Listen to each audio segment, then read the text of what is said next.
So welcome to the Procrastinator's Guide to Getting Prepared for Endwalker's launch. And this is coming out on the Friday evening leading into the final weekend before Endwalker is finally about to arrive here.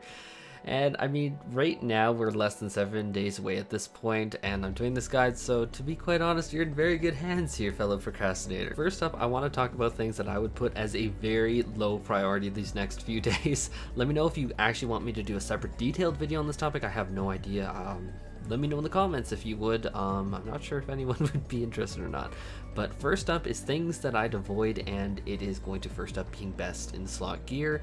It'll be nice, but I wouldn't worry about it at this point. Secondly is capping all of the Tomestones. And thirdly is worrying about completing all content, including alliance raids, different trials. I would put that to the side for now. But now into the meat and potatoes. I know that was a whirlwind tour, but those 3 points I keep hearing in videos and I'm like, I'd probably put them a little bit lower priority for this week.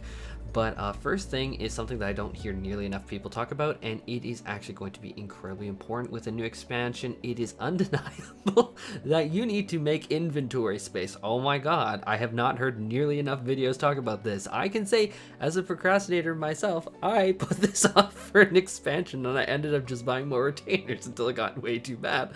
This is a huge problem, especially for people like me. It's likely honestly that your garbage in your inventory has kind of like coalesced and coagulated into some kind of eldritch horror at this point, and so at this point it's time to start cleaning house and making sure that you have the space, because going into a new expansion we're looking at new dungeon drops, we're looking at minis, we're looking at totally new crafting items, we're looking at different sets of best in slot gear.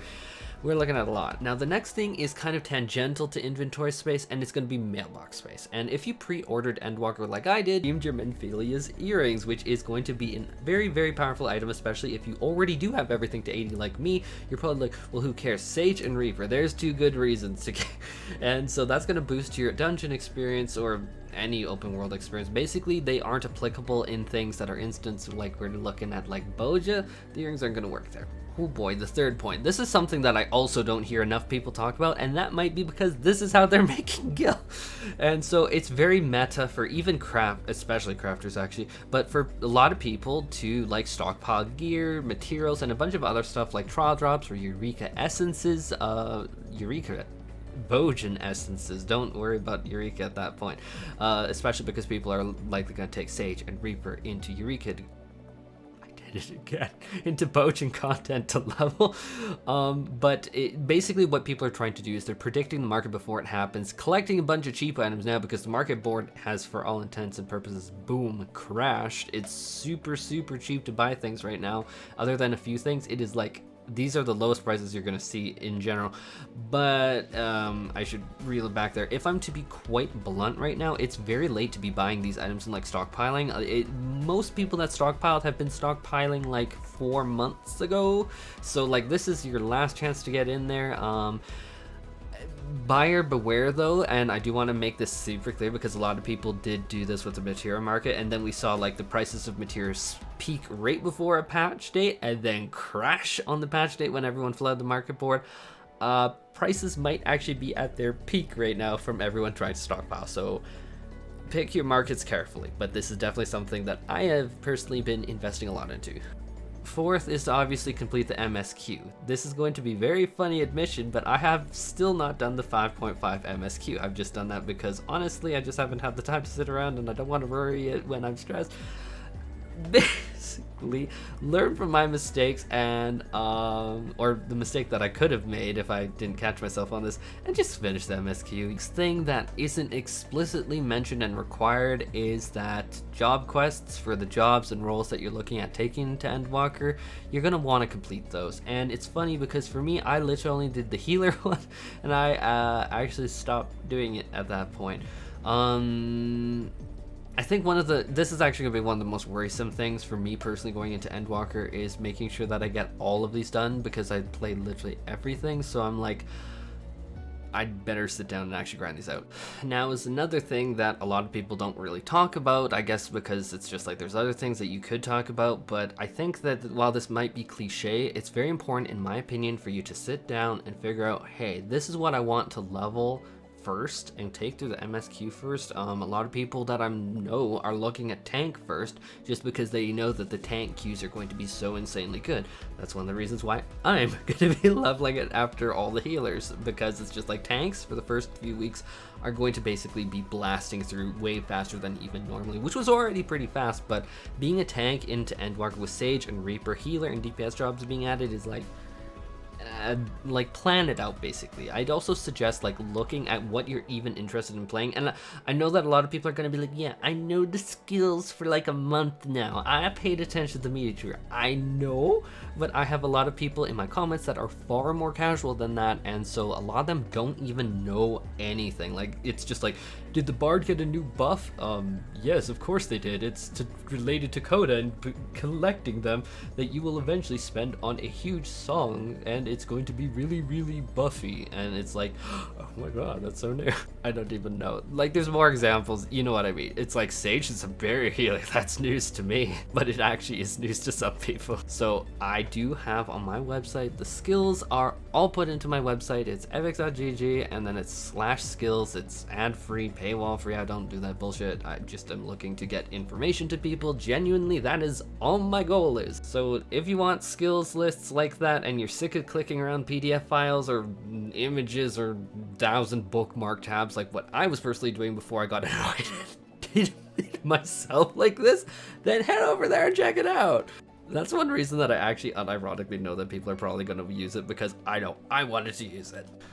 Am I going to mention the stupid coloring book? Yes, I'm going to mention the stupid coloring book. Now, the next thing is especially important for Sage and Reaper players who want to get from 70 to 80 quickly. 70 to 71, to be frank, sucks. There's no way to say that. This week, and yes, this week, you can run into Shear. I cannot say it, so I completely gave up, and I'm just saying the meme name that I gave it back in Heavensward. Go to Shear, and then grab the stupid coloring book called The Wondrous Tales from this girl. Fill out the 9 tasks for it, but don't submit it yet. Don't submit it yet, obviously, because you're not on Sage or Reaper yet. You can store up to 2 weeks of books, and you just hold on to this book in your bag, have it done, and then since each week is going to be roughly 50% experience just for handing it in, just for completing the tasks, you can compile this book, like pre-compile this book, get next week's done after the Tuesday reset, and then bam, Sage Reaper to 71 very quickly. It is roughly 50% experience though, so you will want to look at challenge logs. Which ones am I looking at doing? In particular, I'm looking at the Fate ones as well as the dungeon ones to prep. I'm probably hoping, I'm actually banking that the Fate ones will hopefully work. I haven't done any calculations, but fingers crossed that I can just cheat it out with the books and Fates, because I don't want to do a full dungeon just for dungeon's sake. And then lastly, I want to talk about Rested Experience, which is a super extremely powerful buff to your leveling speed, and this takes a total of 96 hours 96 hours to fully cap out on Rested Experience, and so if you're looking to power level Reaper or Sage, jump on that quickly. Now there's other things that I kind of want to rattle off here off the top of my head is like, obviously you want to join a free company. The free company buffs are going to make a huge difference, especially because teleport costs are going up. The next thing is you're going to want to get Aetheryte tickets, because teleport costs are, again, kind of like, they're being uncapped, and so they're probably going to cost a lot, and so get Aetheryte tickets. Best way to do that, in my opinion, is join hunt trains, cash in on those seals that you get from them, and then just buy the Aetheryte tickets, really. I think that's going to be actually a huge thing going into Endwalker. Maybe not huge, I guess it depends on huge. I think that it will help, especially people that aren't like at like 10 million or 20 million kill. I think it's going to be a noticeable bump up. While it could be nice, I would make sure that you have your Chocobo and that it is like ready to go in some form or shape. At least be ready to have it, like have Gaiashal greens stored up in your inventory. Likewise, have food ready. If you're excessive like me, you're probably gonna have potions ready for leveling Sage. I actually have a ton of mine potions ready for that. And at that point, I think that is all that I would really consider like important to get done. That I think a lot of these things should be pretty easy, but this should be like, these are like the main things off the top of my head that I think that people should be looking at before Endwalker hits. Anyhow, now I'm putting this video to a close. These lights are actually getting really hot. My face is getting a little shiny. I don't like that. don't know what I'm gonna do about that, but I'm learning. But as always, guys, I hope that you stay safe and have a marvelous, fantastical day. And yeah, take care and have a glorious weekend. And I'm sure that we're all hyped for Endwalker. I'm probably gonna make 2 more videos by the end of today, so we'll see how this goes.